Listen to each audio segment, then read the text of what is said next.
ಸಂಬಂಧಿಸಿರ್ತಕ್ಕಂತೆ ಮಾಡಬಹುದಾದಂತಹ ತಪ್ಪುಗಳಿಗೆ ಆ ಆಟದ ಅಂಕಣದಲ್ಲಿರ್ತಕ್ಕಂಥ ನಿರ್ಣಾಯಕರು ಕಾರ್ಡ್ಗಳನ್ನ ತೋರಿಸುವುದರ ಮೂಲಕ ತಂಡದ ಆಟಗಾರರಿಗೆ ಶಿಕ್ಷೆಯನ್ನ ಅಥವಾ ಎಚ್ಚರಿಕೆಯನ್ನ ಕೊಡ್ತಕ್ಕಂಥ ಒಂದು ಜವಾಬ್ದಾರಿ ಆಗ್ತದೆ. ಹಾಕಿ ಆಟದಲ್ಲಿ ನನಗೆ ಗೊತ್ತಿರುವಂತೆ ಗೋಲ್ ಗಳಿಸುವುದು ಬಹಳಷ್ಟು ಮುಖ್ಯವಾದಂತಹ ಉದ್ದೇಶ. ಗುರಿ ಏನು? ಗೋಲ್ ಅನ್ನ ಗಳಿಸಬೇಕು. ಆ ಒಂದು ಗೋಲ್ ಗಳಿಸುವಂತಹ ಸಂದರ್ಭದಲ್ಲಿ ಡಿಒ ಏರಿಯಾ ಅಂತ ನೋಡಿದ್ದೀವಿ. ಯಾವ ಏರಿಯಾದಲ್ಲಿರ್ತದೆ?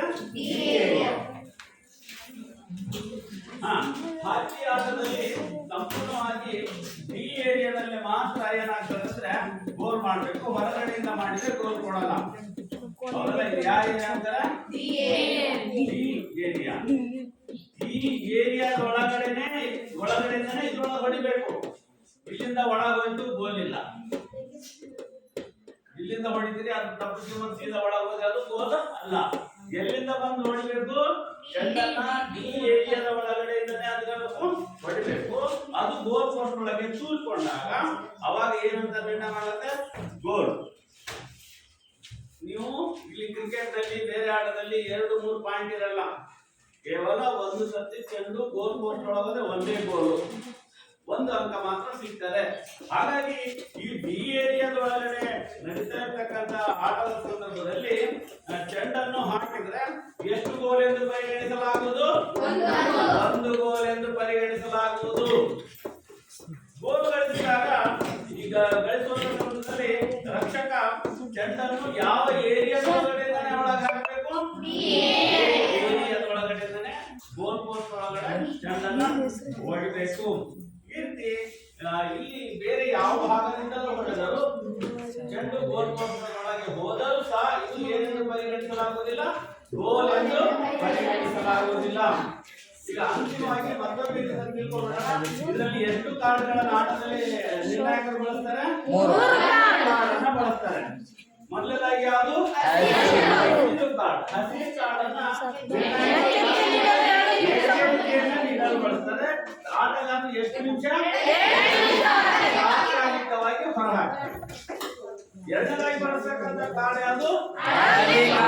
ಈ ಹಳದಿ ಬಣ್ಣದ ಕಾರ್ಡು ಆಟಗಾರನು ಆಟದ ಸಮಯದಲ್ಲಿ ಮಾಡುವಂತಹ ತಪ್ಪುಗಳಿಗೆ ಎಷ್ಟು ನಿಮಿಷಗಳ ಕಾಲ? 5 ನಿಮಿಷಗಳ ಕಾಲ ಆಟಗಾರನ ಅಂಕಣದಿಂದ ಹೊರಗಡೆ ಹಾಕಬಹುದು. ಅಕಸ್ಮಾತ್ ಇಲ್ಲಿ ಕೆಲವು ಸಂದರ್ಭದಲ್ಲಿ ಪೂರ್ತಿ ಆಟ ಮುಗಿಯೋರು ಕೂಡ ಹೊರಗೆ ಹಾಕಬಹುದು. ಕೊನೆಯದಾಗಿ ಬಳಸತಕ್ಕಂಥ ಕಾರ್ಡ್ ಯಾವುದು? ಕೆಂಪು ಕಾರ್ಡ್. ಈ ಕೆಂಪು ಕಾರ್ಡ್ ಅನ್ನ ಆಟಗಾರ ಮಾಡತಕ್ಕಂಥ ಅತಿ ಹೆಚ್ಚಿನ ತಪ್ಪನ್ನ ಅಥವಾ ಉದ್ದೇಶಪೂರಿತ ತಪ್ಪನ್ನ, ಅಪಾಯಕಾರಿ ರೀತಿಯ ಆಟದ ತಪ್ಪನ್ನ ಇಲ್ಲಿ ಈ ಕಾರ್ಡ್ ಅನ್ನು ಬಳಸಲಾಗ್ತದೆ. ಈ ಕೆಂಪು ಕಾರ್ಡ್ ಅನ್ನು ಬಳಸಿದಾಗ ಆ ತಪ್ಪು ಮಾಡಿದಂತ ಆಟಗಾರ ಸಂಪೂರ್ಣ ಶಾಶ್ವತವಾಗಿ ಆ ತಂಡದಿಂದ ಅಂದ್ರೆ ಆ ಆಟದಿಂದಲೇ ಪೂರ್ಣ ಯಾವ್ದು ನಿಮಿಷನೂ ಏನು 15 ಈ 40 ನಿಮಿಷ ಕೂಡ ಅವನು ಒಳಗಡೆ ಬರಂಗಿಲ್ಲ. ಅಂತ ಅಪಾಯಕಾರಿ ಆಟ ಮಾಡಿದಾಗ ಇಲ್ಲಿ ಬದಲಾವಣೆ ರಹಿತ, ಇಲ್ಲಿ ಇವ್ರು ಹೋದ್ಮೇಲೆ ಇವನ್ ಬದಲಿಗೆ ಯಾವುದೇ ರೀತಿಯಾದಂತ ಇನ್ನು 5 ಜನ ಆಟಗಾರ ಅವನ ಬದಲಿ ಆಟಗಾರನ ಒಳಗಡೆ ಕರೆಸ್ಕೊಳ್ಳಂಗಿಲ್ಲ. ಆದರೆ ಉಳಿದಿರ್ತಕ್ಕಂಥ 9 ಆಟಗಾರರು ಗೋಲ್ ಪೋಸ್ಟ್ ಬಿಟ್ರೆ, ಗೋಲ್ ಕೀಪರ್ ಬಿಟ್ರೆ 9 ಜನನೇ ಆಡುವಂತ ಆಟಗಾರರು ಆಡಬೇಕು.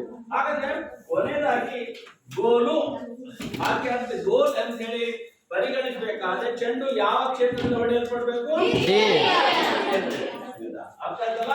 ಈಗ ನಿಮಗೆ ಏನಾದ್ರು ಡೌಟ್ ಇದ್ರೆ ಕೇಳಬಹುದು. ಅರ್ಥ ಆಯ್ತಲ್ಲ? ಓಕೆ, ನಾಳೆ ಬರ್ತೀರಿ. Okay, thank you.